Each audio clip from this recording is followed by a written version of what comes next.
मीरा शादी करके मेहता परिवार में आई थी। सब कुछ बहुत अच्छा चल रहा था। अरे बहू चाय ले आओ, देखो तो कितनी देर हो गई है। इस टाइम तो लोगों का नाश्ता भी हो चुका होता है। जी माँ जी, अभी आई। मेरा पर्स नहीं मिल रहा है। भाभी मुझे नाश्ता दे दो, भूख लग रही है। अरे बहू कितना भाग भाग कर काम करेगी, तुम लोग खुद अपना काम कर लिया करो। निधि तुम अपना खाना खुद ले लो। नहीं पापा, मैं कॉलेज के लिए रेडी हो रही हूँ, अब मैं किचन में नहीं जाऊंगी। मेरे कपड़े खराब हो गए तो भाभी को काम करने की स्पीड बढ़ानी चाहिए ताकि किसी को भी देर ना हो। मैं तो पूरी कोशिश करती हूँ जितना हो सके उतना जल्दी करने की। ये लो निधि, तुम्हारा नाश्ता। देखो नीलम, तुम्हें एकदम हीरे जैसी बहू मिली है। एक पैर पर दौड़ दौड़ कर सारे काम टाइम पर कर दिए। अरे इसमें हीरे वाली कौन सी बात है, सभी बहुओं को ऐसे ही काम करना चाहिए, चुस्ती फुर्ती से। और भूल गए क्या, अपने टाइम में मैंने भी तो ऐसे ही काम किया है, एक पैर पर भागते हुए। अरे हाँ भाग्यवान, मैं कहाँ कुछ बोल रहा हूँ, तुम तो एक्सप्रेस की तरह काम करती थी। मीरा को तारीफ सुन के अच्छा तो लगा, लेकिन पूरा दिन भाग भाग के काम करते हुए उसके मन में एक सवाल आ जाता है, क्या ये सच में मेरा परिवार है, या फिर मैं सबके लिए काम करती हूँ इसलिए ये सभी मुझसे खुश रहते हैं। अगर किसी दिन मैंने काम को मना कर दिया तो क्या यही लोग मुझसे इतने ही प्यार से बात करेंगे। शाम के वक्त मीरा सभी के लिए खाना लगा रही थी। बहू तुम सभी के साथ डिनर कर लिया करो। जी पिताजी, बस खाना लगा दो।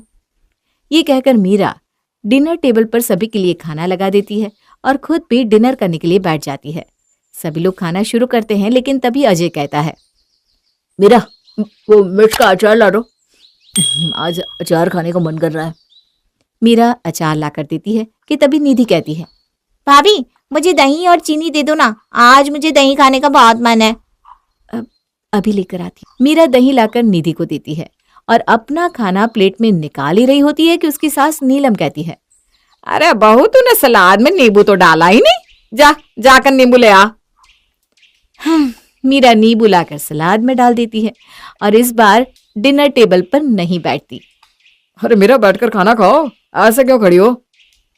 बार बार खाने के टेबल से उठना अन्न का अपमान होता है, तो आप लोग खा लो आराम से, उसके बाद मैं खा लूंगी। बहू अगर तुम टेबल पर सबके लिए सामान रख देती तो तुम्हें बार बार उठकर नहीं जाना पड़ता ना। नीलम की बात सुनकर मीरा दुखी हो जाती है कि इतना काम करने के बाद भी उसकी सास उसको ही ताना दे रही है। खाने के बाद सभी लोग सोने चले जाते हैं। कुछ देर बाद मीरा भी अपने कमरे में जाती है, जहां वो अजय से कहती है, सुनिए जी, एक बात तो बताओ। अब पूछो। अगर कल को मुझे कुछ हो गया तो क्या तुम दूसरी शादी कर लोगे? अरे तुम ये सब क्या बकवास कर रही हो? अरे बताओ तो। नहीं तो, और वैसे भी मैं तुम्हें कुछ होने ही क्यों दूंगा। अगर फिर भी कुछ हुआ तो तब भी मैं कभी किसी और से शादी नहीं करूंगा। पक्का? प्रॉमिस? अरे हाँ बाबा। कुछ देर बात करते करते अजय सो जाता है। तब मीरा अपनी एक सहेली सुमन को फोन करती है, मीरा आज बहुत दिनों बाद तूने कॉल किया, सब कुछ कैसा चल रहा है? हाँ यार, सब ठीक ही है। क्या हुआ? तेरी बातें तेरी आवाज से अलग क्यों लग रही है, कुछ बात है क्या, बता मुझे। मीरा सुमन को अपने ससुराल की सभी बातें बता देती है जो उसके मन में थी। क्या तुझे भी ऐसा लगता है कि मेरे ससुराल में कोई मुझे प्यार नहीं करता? बस ये सब लोग ऐसा दिखावा कर रहे हैं क्योंकि मैं सबके काम कर देती हूँ।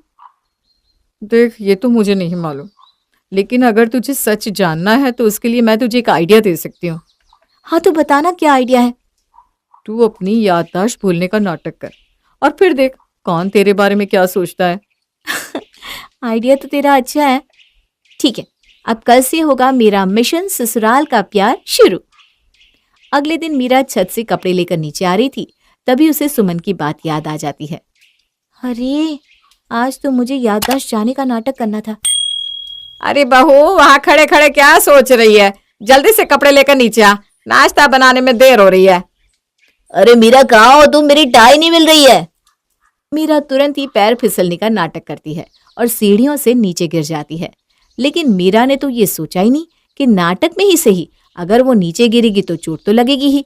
और मीरा के साथ भी वही हुआ।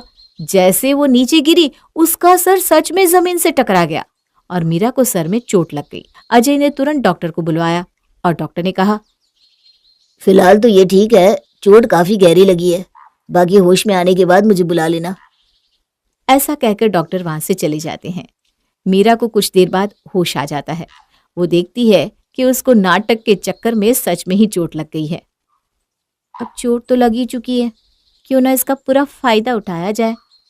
मीरा इस बारे में सोच ही रही थी कि तभी अजय उसके कमरे में आता है। मीरा, तुम्हें होश आ गया, अच्छा हुआ। ठीक हो ना अब? कौन हो तुम और मेरे कमरे में क्या कर रहे हो? जाओ यहाँ से वरना मैं शोर मचा दूंगी। अरे ये क्या बोल रही हो तुम? बचाओ बचाओ कोई मुझे। मीरा की चीखने की आवाज सुनकर सभी लोग उसके कमरे में जाते हैं। अरे क्या हुआ? तुम ऐसे क्यों चीख रही हो? ठीक तो हो ना तुम?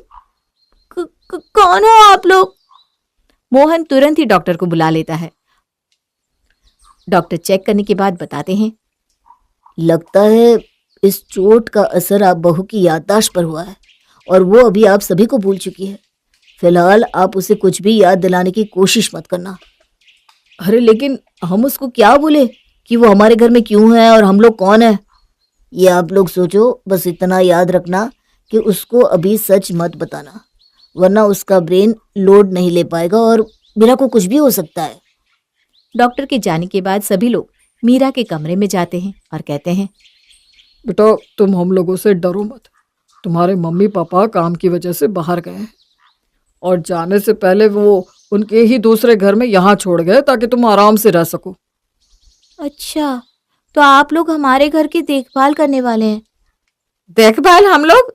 अब हाँ हाँ, बिल्कुल सही कहा तुमने बेटा। भाग्यवान, थोड़ा चुप भी रहो अभी। और ये बाकी के लोग यहाँ क्या करते हैं? ये है मेरा बेटा अजय, ये इस घर का माली है, और ये मेरी बीवी नीलम, ये रसोइया है, बहुत अच्छा बनाती है ये। क्या बोले? अरे मतलब खाना अच्छा बनाती है ये। मेरी इतनी हिम्मत कहाँ जो तुम्हें कुछ बोल सकूं। और वो लड़की कौन है, लापूसी शक्ल की? क्या बोला आपने? मुझे लापूसी कहा? पापा देख रहे हो ना आप? ये मेरी बेटी है निधि, ये घर के छोटे मोटे सारे काम करती है। क्यों बेटा, सही कहा ना मैंने? हाँ हाँ, सही कहा आपने पापा। ऐसा कहकर निधि वहां से पैर पटकते हुए चली जाती है। तेवर तो देखो इसके, ऐसा लग रहा है घर की मालकिन यही है। बेटा अब तुम आराम करो, कुछ चाहिए होगा तो बता देना। ऐसा कहकर सभी मीरा के कमरे से बाहर आ जाते हैं। तुम्हारा दिमाग खराब है क्या? है क्या क्या बक रहे थे तुम उस मीरा के सामने? मेरा बेटा माली और मैं रसोइया। तुम लोग पागल हो क्या? डॉक्टर ने अभी क्या बोला भूल गई? मीरा की याददाश्त जा चुकी है, उसे कुछ याद नहीं है। अगर हमने उसको ये बताया कि वो इस घर की बहू है तो वो याद करने की कोशिश करेगी, और फिर कुछ हो गया उसको तो सोचा है तुमने? अरे हाँ, सही कह रहे हो आप, मैंने तो ये सोचा ही नहीं था। हाँ माँ, जब तक मीरा को कुछ याद नहीं आ जाता हमें ऐसे ही माली और रसोइया बनकर रहना होगा। क्या नाटक है ये? मुझे अब घर के काम करने पड़ेंगे? अरे जब तक तेरी भाभी ठीक नहीं होती तब तक तो करने पड़ेंगे ना। सभी की बातें मीरा अपने कमरे से सुन रही थी। अरे वाह, मैंने जैसा सोचा था ये तो उससे भी ज्यादा अच्छा हो गया। चलो कुछ दिन तो इसका फायदा उठाती हूँ। बहुत मजा आने वाला है। अगले दिन वो उठकर किचन में जाती है और देखती है कि खाने में कुछ बना है कि नहीं, जबकि उसके टाइम में तो इस वक्त सब नाश्ता कर लेते थे। मुझे पता ही था